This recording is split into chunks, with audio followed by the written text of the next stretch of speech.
Hello guys, আসসালামু আলাইকুম। আমি আপনাদের বল্টু। আমার ভিডিওগুলো যদি আপনাদের ভালো লাগে তাহলে একটা সাবস্ক্রাইব করে দিবেন আর পাশে থাকা বেল আইকনটি বাজিয়ে দিবেন যেন পরবর্তী ভিডিও দেওয়ার সাথে সাথে আপনাদের কাছে নোটিফিকেশন চলে যায়। ধন্যবাদ। বল্টু, বলতো দেখি আই লাভ ইউ কথাটা কোন দেশ আবিষ্কার করেছে? স্যার, এটা একটা প্রশ্ন হলো? এটা তো একেবারে পানির মতো সহজ। স্যার, আই লাভ ইউ কথাটা চায়নায় আবিষ্কার করেছে। কিভাবে বলতো দেখি?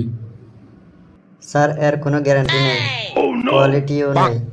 টিকলে সারা জীবন টিকে, না টিকলে 2 দিনেও টিকে না। সাব্বাস বল্টু, সাব্বাস।